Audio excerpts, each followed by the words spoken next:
Assalamualaikum warahmatullahi wabarakatuh.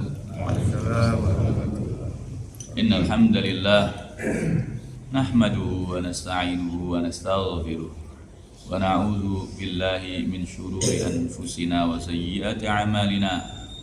May yahdihillahu fahuwal muhtadi wa may yudlil falan tajida lahu waliyyan mursyida. Asyhadu an la ilaha illallah wahdahu la syarika lah. Asyhadu anna Muhammadan abduhu wa rasuluhu la nabiyya wa la rasula ba'dah. Allahumma salli wa sallim wa barik wa an'im ala nabiyyina Muhammadin wa ala alihi wa ashabihi wa man tabi'ahum bi ihsanin ila yaumiddin. Wa ba'd. Ikhwatal iman rahimani wa rahimakumullah. Kita lanjutkan mengaji kitab Sahih At-Targhib At-Tarhib lil Munzir. Dan kita sudah sampai di kitab Siyam di hadis yang ke-1045.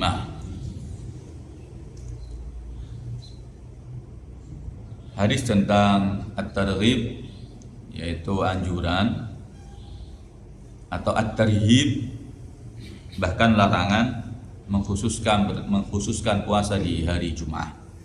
An Abi Hurairah radhiyallahu anhu 'anil Nabi sallallahu alaihi wasallam annahu qala la takhussu lailatal jumu'ati biqiyamin min bainil layali wa la takhussu yaumal jumu'ati bisiyamin bainil ayyam illa ayyakuna fi shaumin yasumuhu ahadukum. Dari Abu Hurairah radhiyallahu anhu dari Nabi sallallahu alaihi wasallam bahwa beliau bersabda, janganlah kalian mengkhususkan malam Jumat untuk melakukan sholat malam di antara malam-malam yang lain, dan janganlah pula kalian mengkhususkan hari Jumat dengan berpuasa di antara hari-hari yang lain kecuali dalam puasa yang biasa dilakukan oleh salah seorang dari kalian. Maksudnya puasa Daud misal, pasti ketemu hari Jumat. Ya, pasti dalam puasanya itu pasti ketemu hari Jumat. Itu tidak masalah karena dia istiqomahnya puasa Daudnya. Wa fi riwayatin ukhra wa anhu la yasumu ahadukum yaumal jumu'ah illa ay yasuma yauman qablahu aw yauman ba'dahu, rawahu Muslim Tirmizi bi sanadin sahih. Dan dari Abu Hurairah pula dia berkata bahwa Rasulullah sallallahu alaihi wasallam bersabda, janganlah salah seorang dari kalian berpuasa pada hari Jumat kecuali jika dia berpuasa satu hari sebelum atau satu hari sesudahnya. Ini semua berkenaan dengan seseorang yang mengkhususkan, memilih hari-hari tertentu untuk beramal soleh, termasuk urusan malam Jumatnya. Dia tidak mengerjakan sholat malam kecuali malam Jumat, dan dia tidak berpuasa kecuali hari Jumat. Maka ini dilarang oleh Nabi Sallallahu Alaihi Wasallam. An Ummul Mukminin Juwairiyah bintil Harith radhiyallahu anha anna an-nabiyya sallallahu alaihi wasallam dakhala 'alaiha yawmal jumu'ati wa hiya sha'imah faqala asumti ams qalat la qala aturidin an tasumi ghadan qalat la qala faftiri. Bukhari Abu Daud bi isnadin sahih dari Ummul Mukminin istri Nabi sallallahu alaihi wasallam Juwairiyah bintu Al-Harith bahwasanya Nabi sallallahu alaihi wasallam mendatanginya pada hari Jumat sementara dia sedang berpuasa. Nabi kemudian bertanya, apakah kamu kemarin berpuasa? Maksudnya hari Kamis yang kamu berpuasa apa enggak? Maka Ummul Mukminin Juwairiyah mengatakan tidak. Maka Nabi SAW bersabda, apakah besok kamu mau puasa? Maka Ummul Mukminin Juwairiyah pun mengatakan tidak ya Rasulullah. Maka kata beliau SAW, berbukalah, batal nopo sopo. Karena dianggap oleh Nabi SAW sudah mengkhususkan berpuasa di hari Jumat. Maka ini pelajaran buat kita semua bahwa beribadah itu ada tuntunannya jamaah. Ya, agar kita tidak salah dalam beribadah, maka wajib kita mempunyai ilmunya. Berilmu sebelum melaksanakan ibadah, bahkan berilmu sebelum kita berbicara dan beramal. Dan setiap amal ibadah tanpa panduan ilmu tentunya akan merugikan pelakunya, akan tersesat. Dan ilmu adalah bersumber dari kitabullah wa sunnah. Qala Allah, qala Rasul. Ikhwani rahimani wa rahimakumullah. Ummul Mukminin Juwairiyah ini salah satu istri Nabi yang jarang kita kemudian membaca tentang sirahnya. Salah satu asbabul wurud hadis tentang subhanallah wa bihamdi adada khalqih wa ridha nafsih wa zinata arsyih wa midada kalimati. Ya, 3 kali dibaca itu. Periwayatnya adalah Juwairiyah Ummul Mukminin radhiyallahu anha. Nabi SAW ketika mengunjungi beliau Ummul Mukminin di waktu pagi hari, ya, setelah sholat subuh, kemudian Nabi tinggalkan. Kemudian Nabi kembali lagi di waktu duha. Dia masih berada di tempatnya, berzikir kepada Allah Subhanahu wa Ta'ala. Maka kata Nabi SAW, maka aku tunjukkan kepadamu sebuah amalan yang menyamai lamanya kamu duduk di tempatmu ini. Amalan ini singkat, tapi derajatnya, pahalanya sama seperti lamanya kamu duduk. Tentu mau. Maka Nabi SAW mengajarkan Ummul Mukminin, istri beliau, ucapkan subhanallah bihamdi adada khalqih wa ridha nafsi wa zinata arsyih midada kalimati. 3 kali. Maka itu mencukupi, menyamai waktu yang kau duduk selama itu. Jadi taruhlah Juwairiyah Ummul Mukminin duduk 1 jam jemaah, dari setelah sholat subuh sampai duha. Hitung 1 jam. Maka dengan mengucapkan subhanallah bihamdi adada khalqi wa ridha nafsi wa zinata arsyih midada kalimati. Subhanallah bihamdi adada khalqi wa ridha nafsi wa zinata arsyih midada kalimati. Subhanallah bihamdi adada khalqi wa ridha nafsi wa zinata arsyih midada kalimati. Itu sudah menyamai pahalanya. Ini Nabi SAW itu memang beliau senantiasa mengajari seseorang, ya, apalagi seseorang yang sudah lanjut usia atau seseorang yang beliau sayangi, termasuk Mu'adz bin Jabal. Ya Mu'adz, wallahi inni la uhibbuk. Wahai Mu'adz, demi Allah aku sangat mencintaimu.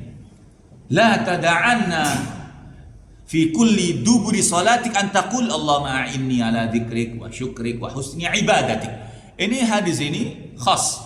Nabi berikan secara khusus kepada Mu'adz, dan Mu'adz sampaikan kepada kita semuanya. Nabi sebelum menyampaikan doa ini, beliau mengawali dengan kalimat wallahi ya Mu'adz inni la uhibbuk. Demi Allah ya Mu'adz, aku sangat mencintai. Diajari sama Nabi doa khusus yang sekarang sudah tidak khusus lagi karena sudah kita dapatkan semua itu. Dan Mu'adz bin Jabal tidak menyembunyikan ilmu. Dia sampaikan kepada para sahabat yang lain, kepada tabi'in, dan sampai kepada kita doa itu. Tentang subhanallah bihamdi, maksudnya Allah dan segala puji baginya, adada khalqi. Maksudnya apa? Saya mengucapkan kalimat tasbih ini sebanyak makhluknya, sebanyak ciptaannya. Anda bisa menghitung ciptaan Allah Ta'ala, ya. Rambut kita aja jamaah kita nggak bisa hitung gitu. Yang nempel di tubuh kita nggak bisa hitung kita ya. Rambut nggak bisa hitung, apalagi bintang, apalagi jumlah pohon, jumlah daunnya, ya, jumlah semut, jumlah ikan di lautan, jumlah malaikatnya. Jadi Nabi mengajar kita cerdas. Subhanallah bihamdi, maksudnya Allah dan segala puji baginya sebanyak bilangan makhlukmu ya Allah. Adada khalqi wa ridha nafsi, sebanyak ridha Allah Jalla Jalaluh. Wa ridha nafsi wa zinata arsy, sebanyak hiasan arsyinya, ya. Wa midada kalimati, dan sebanyak kalimat-kalimatnya. Tak terhitung kalimat Allah Ta'ala, tak terhitung jumlah hiasan di arsyinya, tak terhitung ridhonya Jalla Jalaluh. Oleh karenanya rajin-rajinlah kita mengucapkan kalimat itu. Kalau kita pas sibuk, ya kunci dengan kalimat itu. Hatta Anda mengucapkan kalimat tahlil, la ilaha illallah wahdahu la syarikalah, lahul mulku wa lahul hamdu wa ala kulli syai'in qadir, adada khalqihi wa ridha nafsi wa zinata arsyih midada kalimati. Anda sholawat, Anda pas sibuk urusan berbicara dengan orang atau melakukan transaksi dengan orang, atau ada safar, Allahumma shalli ala Muhammad wa ala ali Muhammad dan seterusnya, adada khalqihi wa ridha nafsi wa zinata arsyih midada kalimati. Ikhwatal iman rahimani rahimakumullah, tentunya saya dan Anda semuanya duduk di tempat ini sudah 1000 hadis jamaah dari kitab ini saja. Saya dan antum semuanya di tempat ini pula menghatamkan Sahih Muslim. Kita menghatamkan kitab Syamil Muhammadiyah, Arba'in Nawawiyah. Berapa ribu hadis kita dengarkan. Tinggal kita mengamalkan jamaah. Apa yang kita cari dari hadis-hadis Nabi? Bekal mati. Kita agar tercerahkan oleh petunjuk Nabi, agar kita selamat di dunia, selamat di akhirat. Adapun masalah fadilul amal, keutamaan dalam amal kita laksanakan. Hadis yang sahih kita laksanakan. Untuk apa? Bekal mati. Karena kita semua pasti akan didatangi kematian, jemaah. Qul innal mauta alladzi tafirruna min. Katakan bahwa wahai Muhammad, katakan, sampaikan itu pada orang Yahudi. Ini khitabnya kepada Yahudi tapi juga biumil lafzi. Al-Qur'an ini nasihati kita semua. Tidak khusus untuk Yahudi tapi untuk kita semuanya. Katakan bahwa sesungguhnya kematian yang kalian selalu lari darinya. Siapa yang bersedia nanti waktu duha kita mati? Coba angkat tangan jemaah. Anda ingin tahu di tempat ini yang berani ngomong, Ustadz saya siap mati nanti waktu duha. Gak ada yang berani, kita lari dari kematian semua. Kita penakut sebenarnya. Ya, banyak istighfar aja. Tapi ingat, kita lahir di sejauh manapun, fa innahu mulaqikum walau kuntum fi burujin musyayyadah fi ayatin ukhra. Kematian akan datang kepada Anda. Bahkan kata Allah Jalla Jalaluhu, walaupun kalian bersembunyi di benteng paling kokoh sekalipun, kita akan mendapatkan kematian. Gak bisa lari jamaah. Yang bisa kita lakukan apa? Mempersiapkannya. Oleh karenanya hidup sekali jamaah, ya hiasi dengan amal soleh. Ya, jadikan Anda penyebab orang beramal soleh. Man dalla ala khairin falahu mithlu ajri fa'ilih. Yang menunjukkan jalan kebaikan-kebaikan, dia dapat pahalanya. Tapi kalau dia menunjukkan jalan-jalan keburukan, jalan kejahatan, jalan kezaliman, kemaksiatan, fasilitatornya, Anda juga dapat dosanya. Walaupun Anda tidak melakukannya. Oleh karenanya yang cerdas hidup ini, kata Nabi, orang yang cerdas itu mikiri mati, dipikir kematian ini, dan bersiap-siap mengumpulkan bekal untuk menghadapinya. Semoga Allah Ta'ala menjadikan kita semua husnul khatimah, menerima amal soleh kita jamaah, mengampuni dosa kita, dan demi Allah semoga Allah Ta'ala sebagaimana mempertemukan kita di tempat ini, semoga kelak ditemukan juga kita di surga dalam posisi yang sama, dalam berbahagia, bertemu, berbincang, berbicara, mendapatkan segala kenikmatan yang sempurna di dalamnya, abadidal, dan tidak ada lagi namanya kesedihan. Aqulu qouli hadza wa astaghfirullah li wa lakum kafaratul majlis. Subhanakallahumma bihamdika asyhadu an la ilaha illa anta astaghfiruka wa atubu ilaik. Jazakumullahu khair wal afu minkum. Assalamualaikum warahmatullahi wabarakatuh.